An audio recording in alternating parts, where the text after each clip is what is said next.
ও হামজা, আপনাকে একা দাঁড় করানো হবে মালিকের সামনে।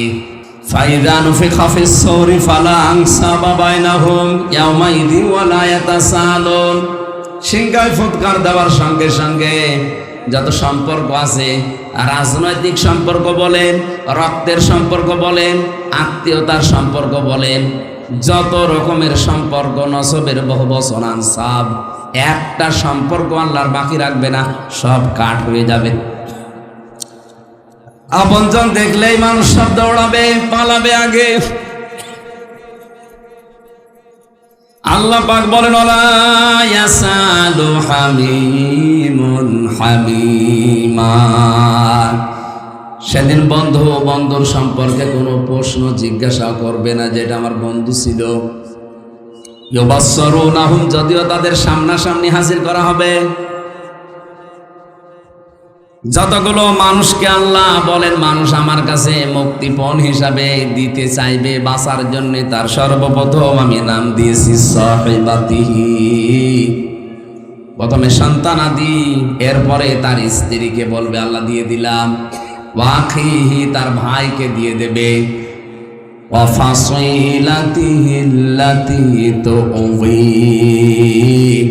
তার জ্ঞাতি গোষ্ঠী, যাদের কাছে সে রাজনৈতিক আশ্রয় পেত, সামাজিক পারিবারিক আশ্রয় পেত, এই মানুষগুলোকেও বলবে আল্লাহ এদেরও দিয়ে দিলাম। কথাটা এত সহজ মনে হচ্ছে আপনার, কত কঠিন অবস্থায় পড়লে মানুষ এই বিষয়গুলো সব দিতে চায়, আপনি নিজে ভাবেন। এবার পরের কথা আরো কঠিন। ওমান ফিল আরদি জামিআ, আল্লাহ বলেন শুধু সন্তান আদি, বউ, ভাই আর জ্ঞাতি গোষ্ঠী না, দুনিয়ায় যত কিছুর মালিক ছিল, অস্থায়ী অস্থায়ী, সব বলবে আল্লাহ আমি দিয়ে দিলাম। সুম্মা ইউজি, এরপরও তুমি আমারে বাঁচাও, আমাকে মুক্তি দাও। আল্লাহ এতটুকু বলার পরে এবার কঠিন একটা ধমক দিয়েছেন, কাল্লা, কখনো না, ইন্নাহা লাযা, অবশ্যই তোকে আমি লাজায় প্রবেশ করাবো। কোথায় বলেন বলেন?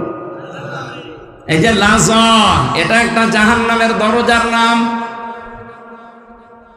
রংপুরবাসী আমরা অনেকে এদেশে বিভ্রান্তিতে আছি যে জান্নাত 8টা, জাহান্নাম 7টা।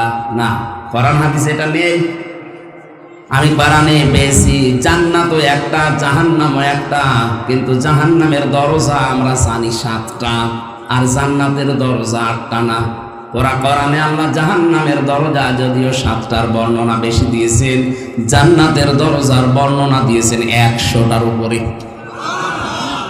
সচরাচর আমাদের বইতে লেখা আছে হয়তো 8টা, কিন্তু জাহান্নামের স্তর বা দরজা কয়টা? মোস্তফা সাহেব, আপনাদের মাননীয় মেয়র, ওনারাও যদি জিজ্ঞাসা, উনি তো জেনারেল শিক্ষিত, জান্নাত কয়টা বলেন তো? বলবে 8টা। জাহান্নাম কয়টা? 7টা। দেখলেন? জিজ্ঞাসা করেন তো কোনোদিন কোরআন হাদিসে কোনো জায়গায় পেয়েছে কিনা? শুধু শুনে শুনে। আমিও এতদিন এইটাই শুধু শুনে শুনে পাইনি। কোরআন পড়তে গিয়ে দেখি না, আমার আল্লাহ জাহান্নাম দিয়েছেন 1টা, আর দরজা দিয়েছেন 7টা। সূরা হিজরের 43-44 নম্বর আয়াতে আছে, লাহা সাবআতু আবওয়াব লিকুল্লি বাবিম মিনহুম জুজউম মাকসুম। আল্লাহ পাক বলেন জাহান্নাম তার দরজা 7টা। যে যে অপরাধ করবে দুনিয়ায়, আমার আল্লাহ তাকে ওই দরজা দিয়ে জাহান্নামে প্রবেশ করিয়ে শাস্তি দেবেন। যতগুলো দরজা আছে জাহান্নামের, তার ভয়ঙ্কর দরজার নাম এই লাজা। নাম কি বলেন বলেন?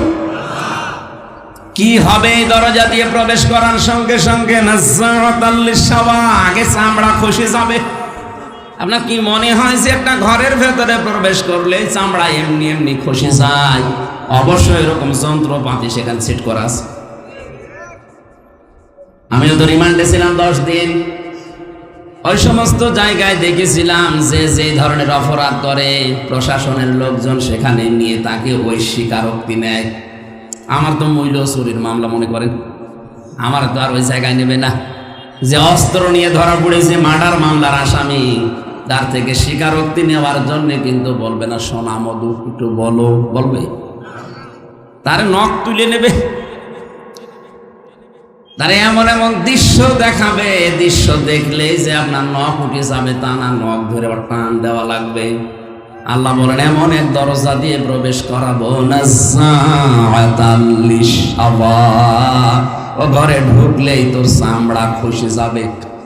তাহলে এমন একটা মেশিন সেট করা আছে যন্ত্রপাতি দিয়ে, ও ঘরে ঢুকলে আগে চামড়া খসে যায়। এই জায়গাটা খুব সহজ, বলেন বলেন। এই জায়গায় আল্লাহ দেবেন কাদের? তাহলে আজকে থেকে এই নিরসনটা হয়েছে আমাদের ভুলের, যে জাহান্নাম একটা, এর দরজা বা স্তর 7টা। কয়টা? যে যেই ধরনের অপরাধ দুনিয়ায় করবে আল্লাহ তাকে ওই দরজা দিয়ে প্রবেশ করিয়ে ওই রকম শাস্তি দেবে। আজকের আলোচনা থেকে আমরা প্রমাণ করব যে আমি কোন দরজা দিয়ে প্রবেশ করার উপযুক্ত হয়েছি। কারণ আমি তো যে কোনো একটা অপরাধে আছি এই 7টার। আমরা আজকে দেখবো যে আমি কোন অপরাধের কারণে কোন দরজা দিয়ে প্রবেশ করার জন্য আল্লাহ আমার উপযুক্ত করেছি।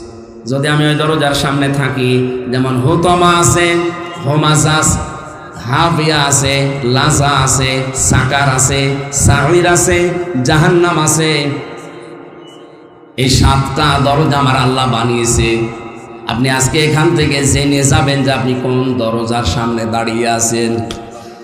যদি দেখেন আপনি হাফিয়ার সামনে, যদি হুতমার সামনে, যদি লাজার সামনে, সামিরের সামনে, সাকারের সামনে, জাহিমের সামনে, জাহান্নামের সামনে, জাহান্নাম একটা দরজার নাম। যে কোনো দরজায় অবশ্যই আমরা কেউ না কেউ আছি।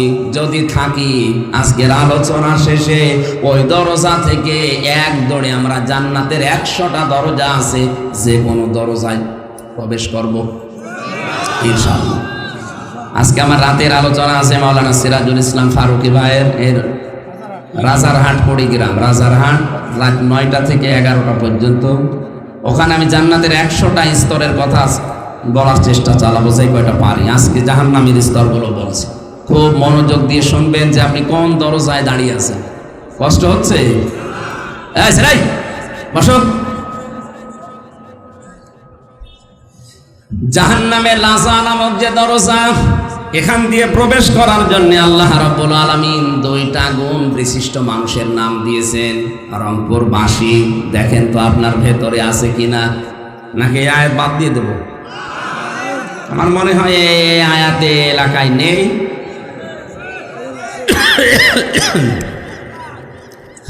আল্লাহ পাক বলেন যেখানে গেলে চামড়া আগেই খসে পড়ে যাবে, এখানে যাবে কারা জানো?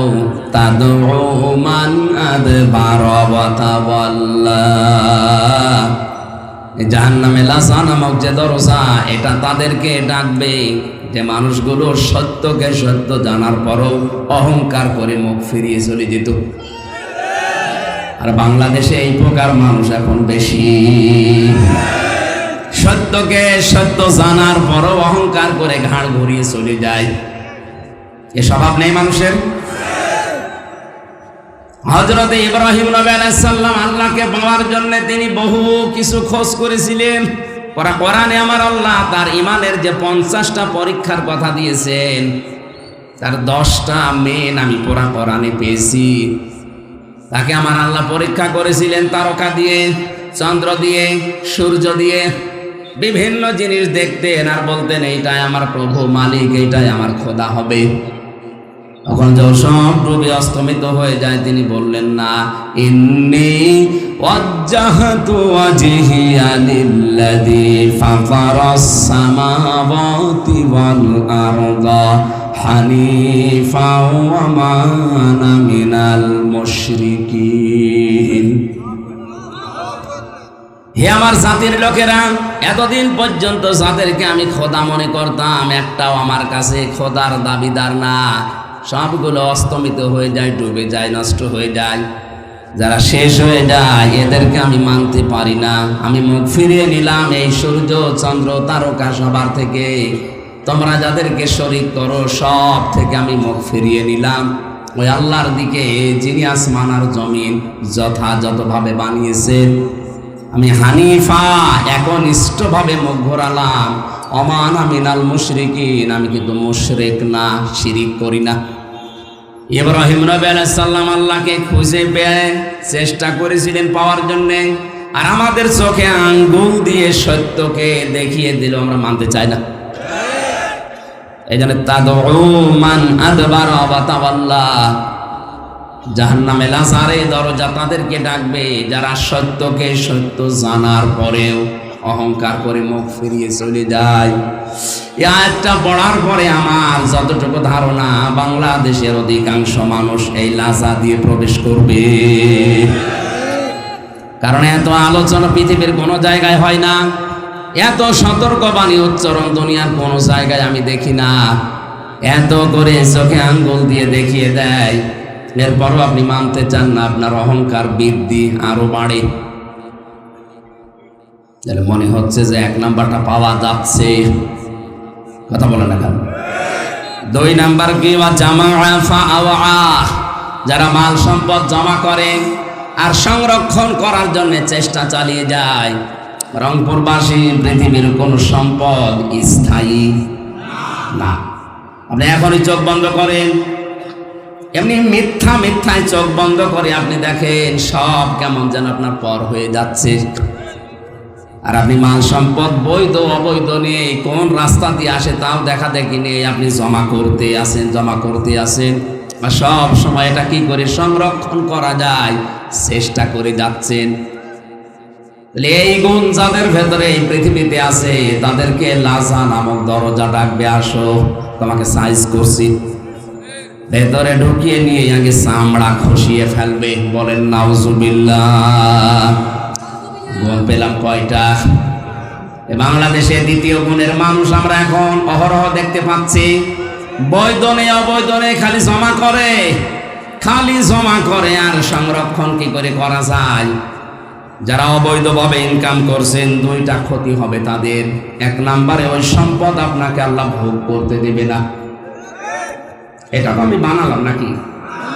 সূরা তাহা 16 নম্বর পারা 19 নম্বর পৃষ্ঠার 13 নম্বর লাইনের 124 নম্বর আয়াতে আছে, অমান আ'রাদা আন যিকরি ফাইন্না লাহু মাঈশাতান দানকা ওয়া নাহশুরুহু ইয়াওমাল কিয়ামাতি আ'মা। যে ব্যক্তি আল্লাহর আইন বাদ দিয়ে, আল্লাহর বিধান বাদ দিয়ে উপায় করবে দুনিয়ায়, আল্লাহ পাক তার জীবনকে সংকীর্ণ করে দেবে।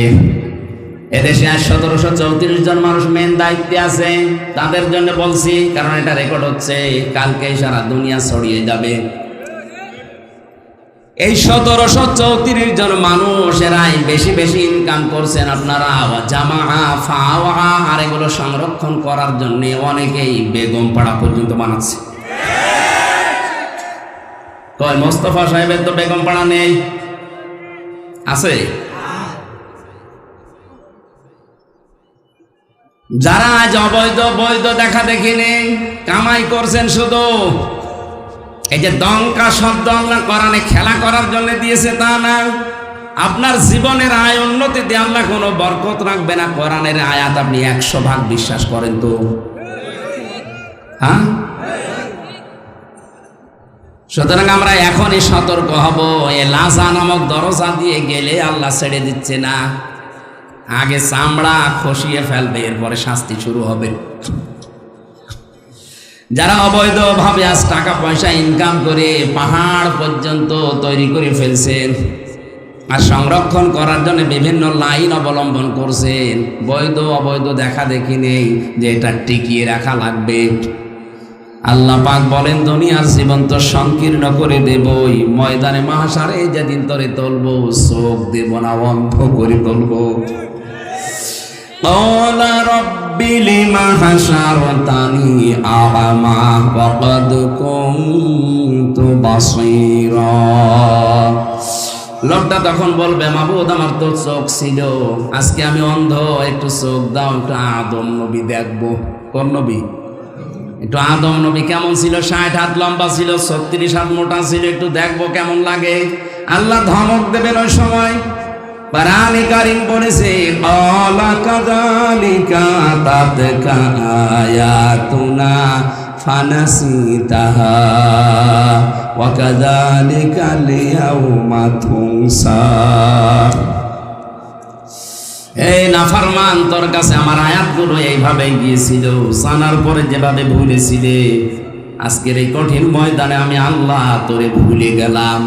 তাফসিরে ফি জিলালিল কোরআনে মুফাসসির লিখেছেন, আল্লাহ শুধু ধমক দিয়ে শেষ করবেন না, আল্লাহ পাক বলবেন, তুই যে আমার বান্দা ছিলি, তুই যে আমার বান্দে ছিলি, তোর নাম হামজা ছিল, তোর নাম রহিমা ছিল, কোনদিন আমার এই কুদরতের জবানে তোর নাম আমি আর উচ্চারণ করব না।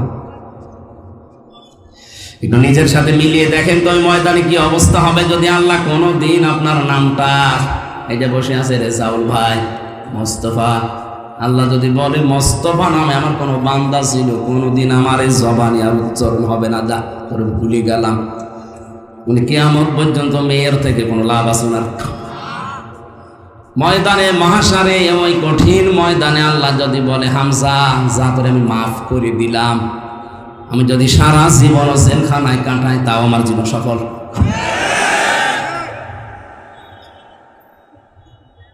এখানে সম্পদ আদি যারা জমা করছেন, প্রথম ক্ষতি তাফসিরের ভাষায়, 1 নম্বরে আপনি ওইগুলো ভোগ করতে পারবেন না, ভোগ করার আগে আপনার মরণ হবে। 2 নম্বরে আপনি যখন মারা যাবেন ঈমান পাবেন না, আর ওই সম্পদগুলো আপনার ছেলে মেয়ে বউ আপনার দলের লোক ওগুলো আর অবৈধ কাজে ব্যয় করবে, আর ফ্ল্যাক্সি লোড হয়ে বিকাশ হয়ে আপনার কবরে যাবে।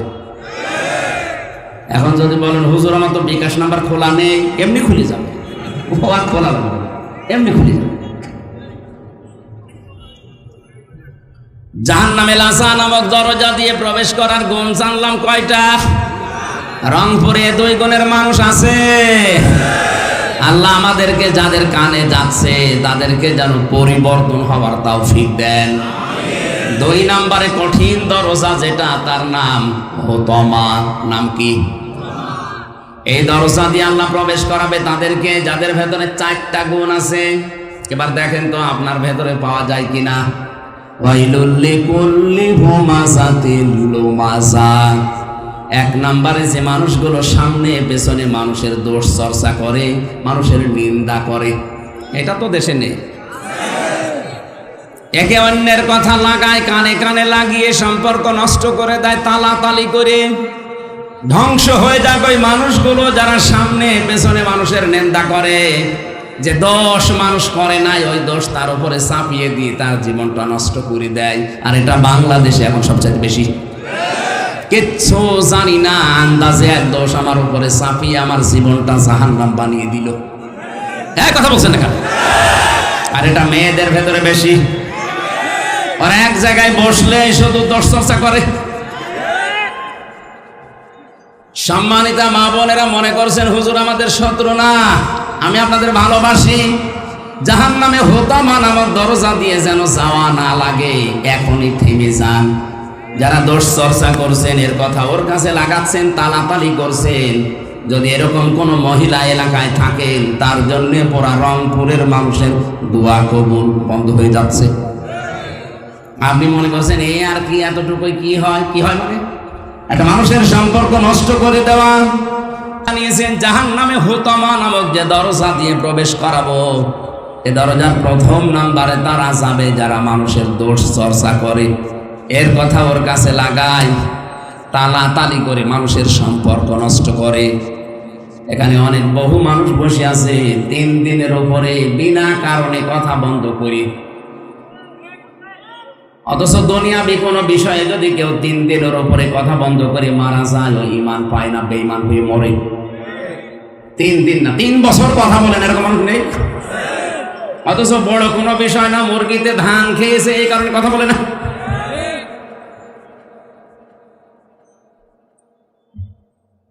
আজকের ওয়াজ এখান থেকে আমল শুরু করা লাগবে।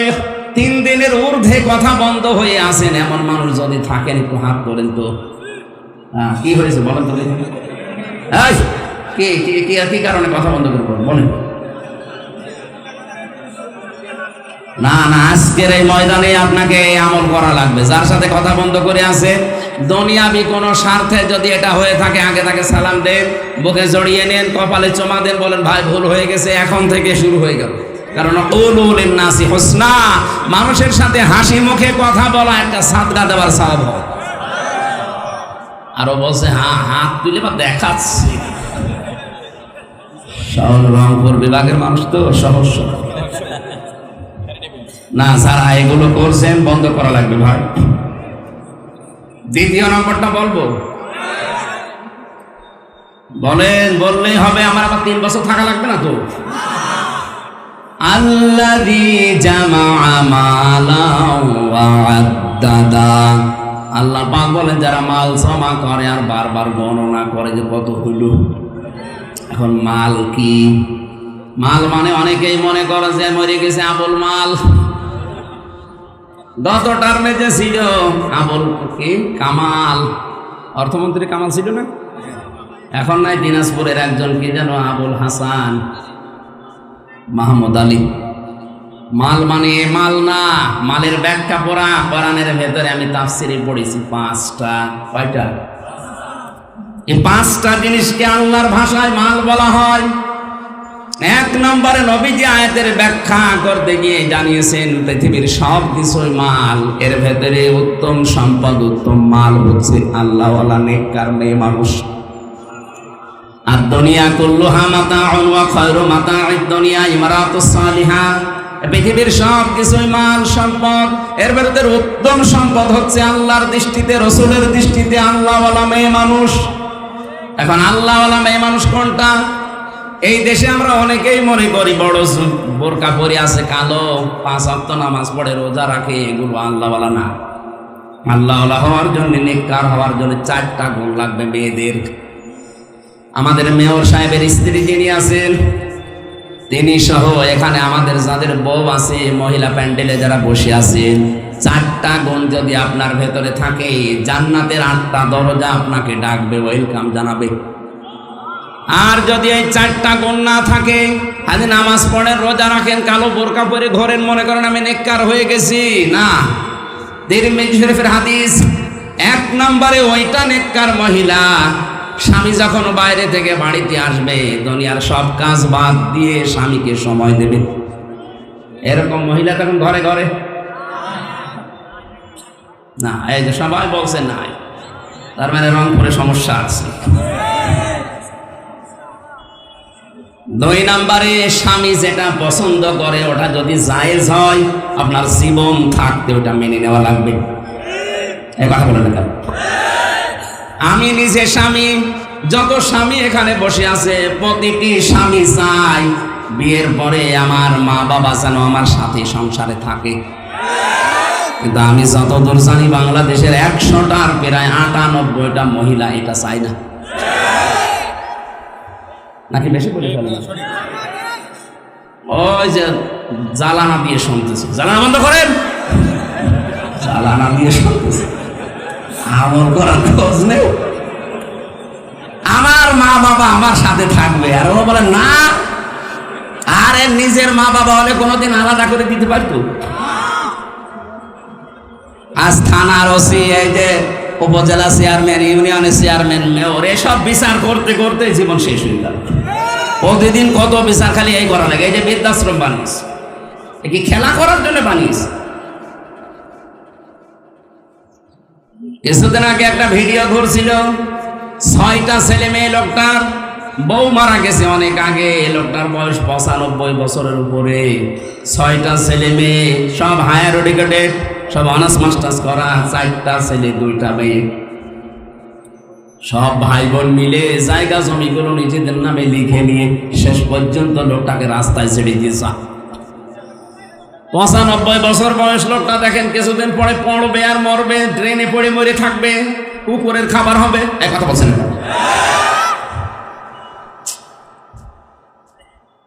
সম্মানিত মা বোনেরা, যদি উত্তম সম্পদ হতে চান দুনিয়ায়, শ্বশুর শাশুড়িকে নিজের মা বাবার মতো মনে করা শুরু করেন।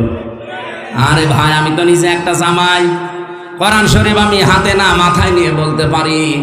আমরা জামাইরা যেভাবে শ্বশুর শাশুড়িকে নজরে দেখি, বউগুলো যদি ওই নজরে আমাদের মা বাবাকে দেখতো, বাংলাদেশে কোনো সন্তান আলাদা হইতো না। নেককার হওয়ার জন্য শুধু কালো বোরকা পরে মনে করছেন আমি বড় বুজুর্গ হয়ে গেছি। স্বামী যেটা পছন্দ করে যদি জায়েজ হয়, জীবন থাকতে আপনাকে মেনে নেওয়া লাগবে। 3 নম্বরে নেককার হওয়ার জন্য গম দিয়েছেন আল্লাহর নবী, স্বামী যখন বাইরে যাবে তার সম্পদ এবং তার সন্তানকে আপনি ইসলামের দিকে রাখবেন। স্বামী বাইরে চলে যায়, আপনি সারাদিন বসে বসে সিরিয়াল দেখেন, আর ওগুলো সব জীবনে মিলায় যে আমি হব কটকটি আর মেয়ে হবে কিরণমালা। না, আপনার সম্পদ এবং সন্তান, স্বামী গেছে বাইরে, এগুলো হেফাজত করে ইসলামের দিকে রাখবেন, এটা নেককার মহিলার গুণ। 4 নম্বরে স্বামী যখন বাড়িতে আসবে তাকে খুশি করার জন্য সাজগোজ করা। আল্লাহ মেয়েদের এই 4টা গুণ অর্জন করার তৌফিক দিন, আমিন। মালের 2 নম্বর ব্যাখ্যা হচ্ছে চেয়ার, ক্ষমতার চেয়ার। 3 নম্বর ব্যাখ্যা অস্ত্র শস্ত্র। 4 নম্বর ব্যাখ্যা সম্পদ। 5 নম্বর ব্যাখ্যা প্রভাব প্রতিপত্তি। এগুলো যারা জমা করে রাখে আর মনে করে এগুলো কোনোদিন হাতছাড়া হবে না, ইহসাবু আন্না মালাহু আখলাদা, আল্লাহ বলেন কাল্লা, কখনো না। লায়ুল বাজান্না ফিল হুতামা, তোকে হুতামা দিয়ে প্রবেশ করাবো। কোন জায়গায়? ওমা আদরাকা মাল হুতামা, নবী আপনি জানেন এটা কি? নারুল্লাহিল মুকাদা, এটা আল্লাহর জ্বালানো আগুন, আল্লাহ নিজে আগুন জ্বালিয়েছে। এর 7টা বর্ণনা আল্লাহ কোরআনে দিয়েছেন, আমি তো 2টা বললাম। যারা সত্যকে সত্য জানার পরে মুখ ফিরিয়ে চলে, যারা সম্পদ জমা করে রাখে আর বারবার সংরক্ষণ করার জন্য বিভিন্ন পন্থা অবলম্বন করে। 2 নম্বরে যে মানুষগুলো সামনে পেছনে মানুষের গেবত করে, মানুষের দোষ চর্চা করে, যে দোষ যে লোকটা করে নাই আন্দাজে ওই দোষ তার উপরে চাপিয়ে দিয়ে মিথ্যা চার্জশিট দিয়ে জীবনটা নষ্ট করে দেয়। এরকম মানুষ দেশে নেই? হাজারো মামলার আয়ু ধরা খাবেন। আমি জেলখানায় 3টা বছর থেকে দেখেছি অনেক মানুষ এখানে নিরপরাধ, বিষয় কিছু জানেই না। হয়তো এর সাথে আমার জমি জায়গা নিয়ে গন্ডগোল আছে, পারছি না, শেষে আমার 3 বছরের ছোট্ট একটা মেয়ে দিয়ে ওর নামে ধর্ষণ মামলা চালিয়ে 10 বছর জেলে রেখে দিলাম। আমি বহু মানুষকে এরকম দেখেছি, কিচ্ছু জানে না, ধর্ষণ মামলায় 10 বছর জেল খাটছে। আর 3 বছরের মেয়ে ধর্ষণ করার মামলা দিয়েছে, পেরে ওঠে না, তখন ওই মেয়ে দিয়ে মামলা দেয়। যারা আয়ু আছেন মামলা খুব হিসাব করে জীবন চালান। নামাজ রোজা আপনাকে জান্নাত নিয়ে যাবে মনে করছেন, মানুষের যদি অভিশাপ লাগে। এজন্য আমাদের সাবধান হওয়া দরকার। বিশ্বনবী জানিয়েছেন, মান কারাআল কুরআনা ফাস্তাযহারাহু ফাহাল্লা হালালাহু ওয়া হাররামা হারামাহু আদখালাহুল্লাহুল জান্নাহ ওয়া শাফাআহু ফি আশারাতিন মিন আহলি বাইতিহি কুল্লুহুম ক্বাদ ওয়াজাবাত লাহুন নার। তিরমিজি শরীফের হাদিস। হযরত আবু হুরায়রা রাদিয়াল্লাহু তাআলা আনহু বলেন, বিশ্ব নবী নিজে জানিয়েছেন যে ব্যক্তি কোরআন পড়ে, কি করে? এটা কিন্তু ক্লাস চলছে, 1 ঘন্টার একটা ক্লাস হবে এখানে, কোরআনের ক্লাস। কিসের ক্লাস? ছাত্রের মতো জবাব দেবেন, অন্তত যেন উপর ক্লাসে ওঠা যায়। আমরা এমন ছাত্র এখানে হব না যে ছিলাম 5-এ, এমন পরীক্ষা দিয়েছি নামিয়ে দিয়েছে 2। এরকম অনেক ছাত্র আছে। এক ছাত্র এসে কাঁদছিল বাবার কাছে, বাবা বলছে কি কাঁদো কেন? ছেলের কান্না থামে না, ডাক দিয়ে বলে কি কাঁদো কেন? যে পরীক্ষার রেজাল্ট দিয়েছে। পরীক্ষার রেজাল্ট দিয়েছে তো ভালো জিনিস, পাশ করেছো না ফেল করেছো? যে আব্বা পাশ করলে ফেল করলে তো একটা কথা ছিল, ছিলাম 5-এ নামিয়ে দিয়েছে 3। আমরা যেন এইরকম ছাত্র না হোক, আমরা এরকম ছাত্র হব আজকে একটা ক্লাসে 5-এ থাকলে যেন অন্তত 7-এ ওঠা যায়। আমি কিন্তু 6 পড়ি নাই, 5 পড়ে একবারে 7-এ। আমরা এমন ছাত্র আজকে এখান থেকে 1 ঘন্টায় তৈরি হব। আমরা 5-এ যারা আছি আমরা যেন 1 ক্লাস ডেমিয়ে 1 ক্লাস বাদ দিয়ে 7-এ 8-এ উঠতে পারি ইনশাআল্লাহ। যে ব্যক্তি কোরআন পড়ে, এই যে কারাআ, এই শব্দটা পড়া কোরআন শরীফের ভেতরে আল্লাহ 3টি শব্দ দিয়েছেন কোরআন পড়ার ব্যাপারে, কারাআ, রাতালা, তালাওয়া। যারা অভিধান বোঝে কোরআনের তাদের দেখবেন অভিধানে লেখা আছে কেউ যদি কোরআন পড়তে চায় তার শর্ত 4টা লাগবে। কয়টা? 1 নম্বরে কেউ যদি কোরআন পড়তে চায় সে যেন শুদ্ধ করে পড়ে, অশুদ্ধ পড়লে কোরআন আবার বরদোয়া দেবে। যেন আজকের এই ময়দান থেকে আমরা শুধু এসেছি তা না, সিদ্ধান্ত নিয়ে বাড়ি যাব, মরণের আগে হলেও কোরআন শুদ্ধ করে আমরা পড়তে চাই, নারী হোক আর পুরুষ হোক। খায়রুকুম মান তাআল্লামাল কোরআন ওয়া আল্লামা। পৃথিবীতে শ্রেষ্ঠ মানুষ ওইটা নবীর দৃষ্টিতে, যে ব্যক্তি কোরআন শরীফ পড়ে এবং মানুষকে পড়ায়। আমরা এই দুইটা যে কোনো একটায় থাকতে চাই, হয় পড়বো না পড়াবো। 2 নাম্বার শর্ত হচ্ছে কোরআন শুধু পড়লেই শুদ্ধ করে হবে না, এটাকে বুঝতে হবে।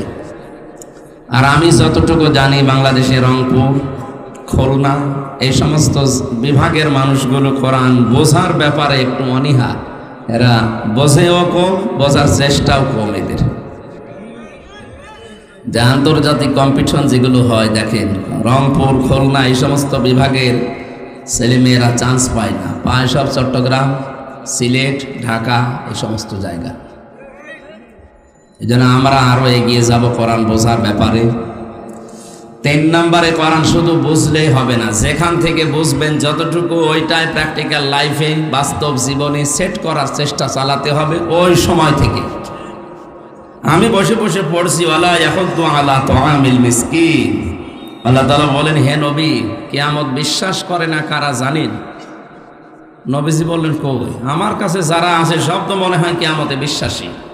বিশ্বনবী বলেন, না, কিয়ামত বিশ্বাস করে না ওই মানুষগুলো যারা এতিমের গলায় ধাক্কা দেয় আর মিসকিনকে খাবার তো দেয় না, খাবারের জন্য উৎসাহ দেয় না। আপনি নিজে বসে বসে পড়ছেন ওয়ালা ইয়াহুদ্দু আলা তুআমিল মিসকিন, আর এতিম মিসকিন একজন এসেছে আপনার দ্বারে, কিছু দেন। আপনার উচিত ছিল এই আয়াতের আমল করা, কোরআন শরীফ বন্ধ করি অন্তত সাধ্য অনুযায়ী তাকে কিছু দেওয়া, তাহলে এটা কোরআনে কারিম পড়ার হক আদায় হতো। আর আপনি পড়েই গেলেন সওয়াব পাওয়ার জন্য, ওদিকে ওই লোকটা না খেয়ে আছে 2 দিন, না, আপনার পড়ার কোনো গুরুত্ব নেই, লাভ হবে না। এই জন্য শর্ত হচ্ছে যেটা যখন পড়বেন ওইটা ওই জায়গা থেকে যেন বাস্তব জীবনে সেট করা যায়, এই সিদ্ধান্ত নিয়ে মাঠে নেমে পড়া।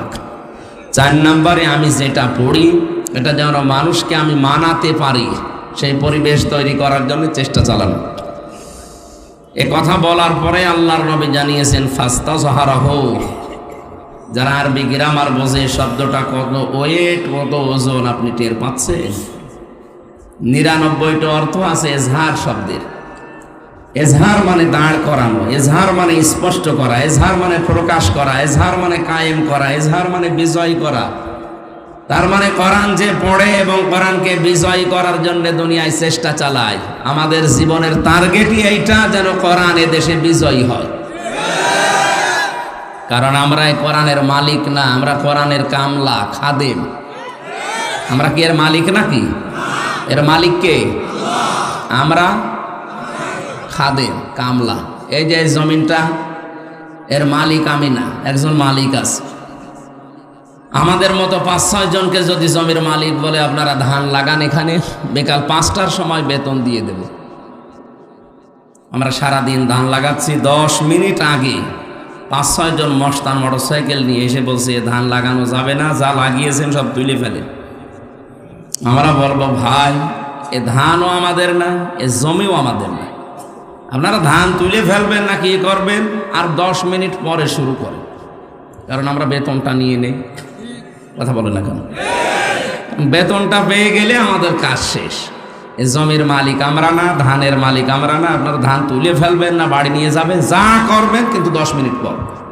কারণ এই 10 মিনিট আগে ধান তুলে ফেললে মালিক আমাদের বেতন দেবে? বেতন তো দেবে না, তার জমি নষ্ট করার জন্য আরো জরিমানা নেবে।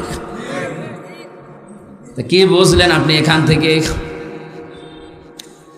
বিকাল 5টা মানে জীবনের শেষ দিন। বিকাল 5টা মানে কি? বেতন মানে আমাদের আল্লাহর বানানো যে বাগান, জান্নাত।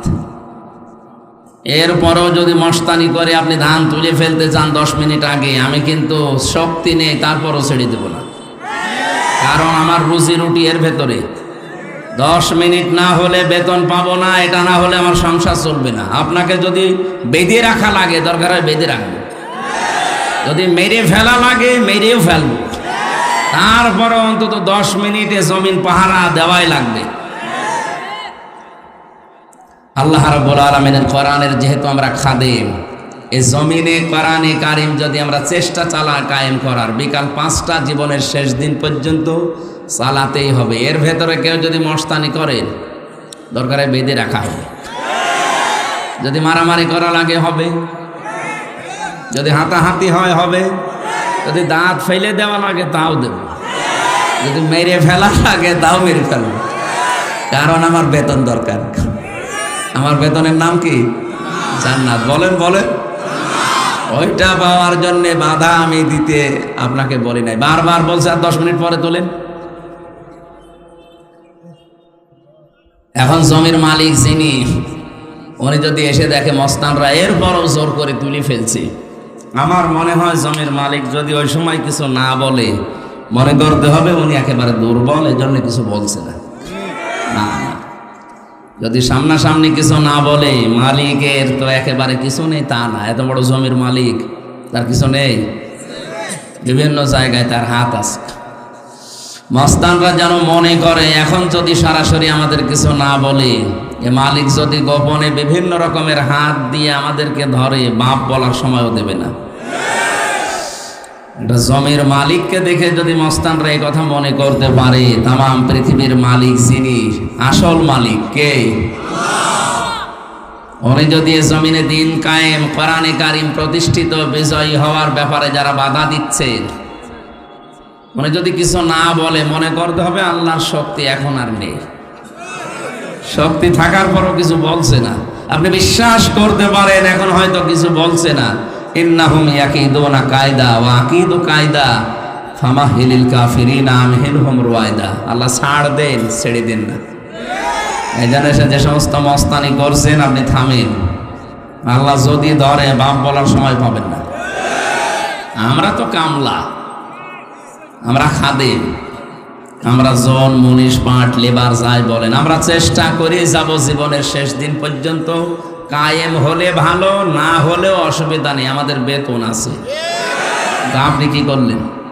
আপনি এটা বাধা দিয়ে নিজের কপালে আগুন লাগালেন। এই জন্য এই আগুন যেন না লাগে সেদিকে খেয়াল রাখবেন। ফাস্তাজহারাহু, যে ব্যক্তি কোরআনকে বিজয়ী করার জন্য দুনিয়ায় চেষ্টা চালাবে, আদখালাহুল্লাহুল জান্নাহ। এর আগে 2টা শব্দ ছিল, ফাহাল্লা হালালাহু ওয়া হাররামা হারামাহু। কেন? ইজহার করার পরে, বিজয় করার পরে আল্লাহ হালাল হারামের কথা নবীজি বললেন কেন? হাদিসের ব্যাখ্যায় আমি পড়েছি, বিশ্ব নবী জানিয়েছেন, কোরআনে কারিম যদি ব্যক্তি, পরিবার, সমাজ এবং রাষ্ট্রে কায়েম থাকে, বিজয়ী থাকে, তাহলে ওই দেশে হালালকে হালাল, হারামকে হারাম জেনে চলা সহজ। আর কোরআন যদি কায়েম না থাকে, ও দেশে যদি জিবরাইলও বাস করে, তারও হালালকে হালাল, হারামকে হারাম জেনে ছেড়ে দেওয়া কঠিন। এদেশে আজ কোরআন বিজয় নেই। এই জন্য যে আমার মাথার ভেতরে যে টুপি, অনেক সুন্দর দেখতে মনে হচ্ছে, কিন্তু এর ভেতরে সুদ আছে। এখন যদি বলেন হুজুর কি বললেন, সুদের টুপি মাথায় দিয়ে ওয়াজ করছেন, কারণ হয়তো আমি 200 টাকা দিয়ে এই টুপিটা কিনেছি, টাকা আমার জায়েজ, টাকা হালাল। এই টুপিটা যে মার্কেটে, যে ফ্যাক্টরিতে তৈরি হয়েছে, ওই ফ্যাক্টরির মালিক লোন নিয়ে ফ্যাক্টরিটা দিয়েছে। কথা বলছেন না কেন?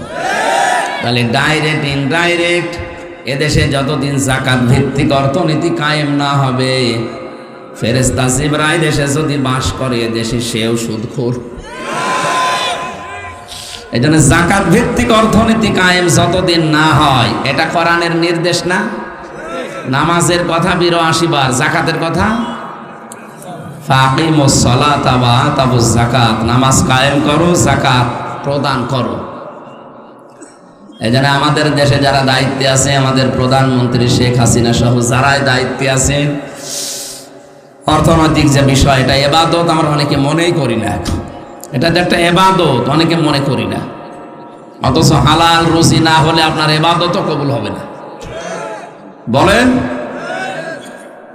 যাকাত ভিত্তিক অর্থনীতি কায়েম হয়ে গেলে বাইরের দেশে আমাদের এভাবে আর হাত পাতা লাগবে না। বিভিন্ন ব্যাংকে যে টাকাগুলো পড়ে আছে, এই টাকাগুলো যদি সরকার কালেক্ট করে যাকাতের মাধ্যমে, এককালীন দানের মাধ্যমে, এদেশে 3 বছর পরে জাকাত নেওয়ার জন্য মাইকে ঘোষণা দেওয়া মানুষ পাওয়া যাবে না। এটা জরিপ এসেছে, আমি বানিয়ে বলছি না। এটা কোরআন যদি আমরা ইজহার করার, প্রতিষ্ঠিত করার, কায়েম করার চেষ্টা চালাই, এদেশে হালালকে হালাল জেনে মেনে নেওয়া সহজ হবে, আর হারামকে হারাম জেনে মেনে নেওয়া সহজ হবে। আদখালাহুল্লাহুল জান্নাহ, আল্লাহর নবী বলেন তখন তাকে আল্লাহ জান্নাতে প্রবেশ করিয়ে দিয়েছে। না দেবে না, না আদখালা এটা মাঝের সিগা, তার মানে সে জান্নাতে চলে গেছে। সুবহানাল্লাহ বলেন না, দাঁড়ান আগে। এখানে কথা ছিল আদখালাহুল্লাহুল জান্নাহ, আল্লাহ তাকে জান্নাতে দিয়েছে না দেবে? কেন? মানুষ তো এখন আমরা মারা যায়নি, জান্নাতে দিল কি করে? হাদিসের টিকায় পড়েছি, কোন মানুষ যদি সত্যিই কোরআনে কারিমকে কায়েম অবস্থায় পায়, বিজয়ী অবস্থায় পায়, প্রতিষ্ঠিত অবস্থায় পায়, তাহলে ওই দেশে এমন একটা পরিবেশ কায়েম হবে যেন মিনি জান্নাত হয়ে যাবে। ওই দেশে বসবাস করা আর জান্নাতে বসবাস করা একই মনে হবে। আর কথার ওজন টের পাচ্ছেন? আশাফাহু ফি আশারাতিন মিন আহলি বাইতিহি কুল্লুহুম ক্বাদ ওয়াজাবাত লাহুন নার, তাকে সুপারিশ করার জন্য যোগ্যতা তাকে আল্লাহ দান করবেন এমন 10 জনের ব্যাপারে, তার পরিবারস্থ লোকদের, যাদের জন্য জাহান্নামের সিদ্ধান্ত হয়ে গিয়েছিল, শুধুমাত্র কোরআনের ইজ্জতে মহান আল্লাহ তার সুপারিশ গ্রহণ করে তাদের জান্নাতে ঢুকিয়ে দেবেন। এই কোরআন পড়ার জন্য, শোনার জন্য, বোঝার জন্য, মানার জন্য আমরা এসেছি। সেখান থেকে 6666টি আয়াতের মাত্র কয়েকটা আয়াত আমরা পড়েছি সূরা মাআরিজ থেকে। তাফসীরুল কোরআন মাহফিল লেখা আছে, তাফসীর আকারে আমরা কথা বলবো ইনশাআল্লাহ। আমার আজকের আলোচনার বিষয় হচ্ছে মুক্তিপণ। কি বললাম? বলেন না কেন? মুক্তিপণ শব্দ শুনেই কেমন ভয় ভয় লাগছে না? অনেককে ধরে নিয়ে যায়, তখন মুক্তিপণ দাবি করে। যে সমস্ত সাগর এলাকা, নদী এলাকায় যারা মাছ ধরতে যায়, এদেরকে জলদস্যু যারা আছে, ডাকাত যারা আছে, গুম করে ধরে নিয়ে যায়। যে পরিবারের কাছে খবর দেয় যে ছেড়ে দিতে পারি, মুক্তিপণ দেওয়া লাগবে। কি দেওয়া লাগবে? কোরআনে কারিমে এই শব্দটাকে আল্লাহ কোট করেছেন, মুক্তিপণ। এই যে মানুষটাকে ধরে নিয়ে গেল, তার পরিবারস্থ লোকদের অবস্থা কি হয়? আল্লাহ বলেন কিয়ামতের কঠিন ময়দান এমন ভাবে তৈরি করব, মানুষ মুক্তিপণ দিয়ে বাঁচার জন্য কি কি দিতে চাইবে সেইগুলো আমি উল্লেখ করলাম।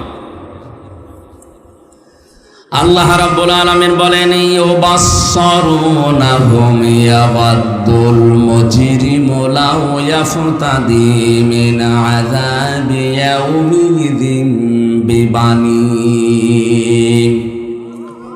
কিয়ামতের ওই কঠিন ময়দান যেদিন শুরু হবে, মানুষ নিজেকে বাঁচাতে সর্বপ্রথম তার সন্তান আল্লাহকে দিয়ে দেবে। বলবে, মাবুদ আমার এই ছেলে মেয়ে দিয়ে দিলাম, তুমি আমাকে মুক্তি দাও। আয়াতটা পড়ার পরে আমি সিদ্ধান্ত নিয়েছিলাম, আল্লাহ এই কথা কেমন ভাবে বলল? মুক্তিপণ হিসাবে সন্তানের নাম প্রথম কেন দিলেন? আমারও 2টা মেয়ে আছে, একটা 10 বছর, একটা 4 বছর। ছোটটা আমি জেলে যাওয়ার আগে 1 বছর রেখে গিয়েছিলাম, এখন ওর বয়স 4 বছর। ওর প্রতি আমার যে দুর্বলতা, যে ভালোবাসা, আর ও আমাকে যেভাবে ভালোবাসে, আমি তো বাস্তবে ওর দিকে বয়স লেগেছে কত, কমপক্ষে 63 বছর। আমি একটা যুবক মানুষ। আল্লাহ বলেন কিয়ামতে এমন কঠিন জালজালা অবস্থা পয়দা করব, হামজার মতো 33 বছরের যুবক, মোস্তফা সাহেবের মতো 63 বছরের বুড়ো হয়ে যাবে। আমি কথাগুলো খুব নরমাল বলছি তা না, একটু ভাবেন তো হৃদয় দিয়ে, কি অবস্থা আল্লাহ বানাবেন। আল্লাহ পাক বলেন সন্তান হওয়ার জন্য মেয়েদের লজ্জা স্থান লাগে, কিয়ামতের কঠিন ময়দানে লজ্জা স্থান লাগবে না, পেট ফেটে বের হয়ে যাবে।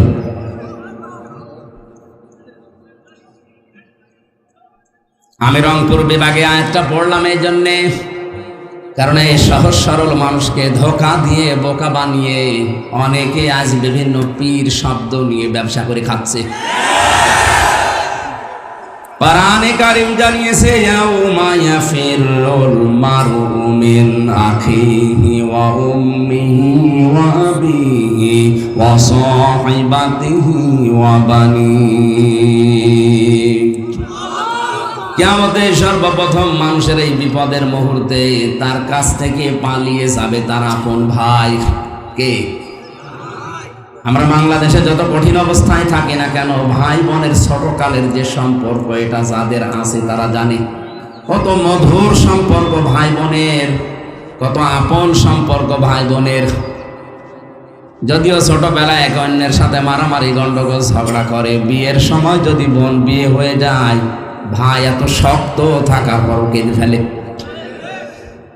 আল্লাহ বলেন কিয়ামতে এই বোন ভাইকে দেখলে পালাবে, ভাই ভাইকে দেখলে সর্বপ্রথম দৌড় দেবে, আস্তে আস্তে দৌড়াবে না। ইয়াফিরু শব্দের শাব্দিক অর্থ মাজা তুলে দৌড় দেওয়া। পুলিশ তাড়লে মানুষ যেভাবে দৌড়ায়, বাঘে তাড়লে যেভাবে দৌড়ায়, কিয়ামতে আপনার আপন ভাই ওইভাবে দৌড়াবে। 2 নম্বরে মায়ের নাম দিয়েছেন আল্লাহ, 3 নম্বরে বাবার নাম দিয়েছেন, এরপরে স্ত্রীর নাম, সন্তানের নাম, বন্ধু বান্ধবীর নাম, এরপরে নেতা নেত্রীর নাম। অরংপুরবাসী বিবেক খাটান, বুদ্ধি খাটান, মাথা খাটান। তো যে 7 জনের নাম বললাম, এগুলো তো সব বানালাম নাকি?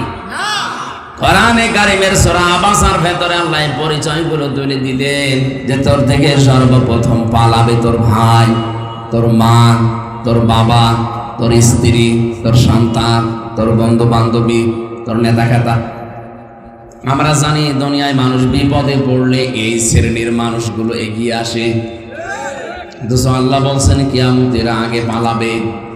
কি মনে হয় আপনার, এরা যদি আগে পালিয়ে যায়? আমার তো কোরআন সামনে নিয়ে বিশ্বাস হয়েছে কিয়ামতে অনেক পীর সাহেব বলবে আল্লাহ আমি পীরই ছিলাম না। হ্যাঁ বলবে, বলবে আল্লাহ আমি পীরই ছিলাম না, মরিদ পাবো কোথায়? আন্দাজ আমার পীর বলে। এজন্য কারো উপরে ভরসা করে কোনো লাভ নেই। কিয়ামতে আপনাকে আল্লাহর দরবারে একা একা হাজির হওয়া লাগবে, কেউ আপনার আগে পরে থাকবে না। কিয়ামত একেবারে স্রেফ একা একা থাকবেন। ওয়া কুল্লুহুম আতিহি ইয়াউমাল কিয়ামাতি ফারদা। আল্লাহ পাক বলেন কিয়ামতে প্রতিটি মানুষকে আমার সামনে দাঁড় করাবো স্রেফ একা একা। কয়জন করি?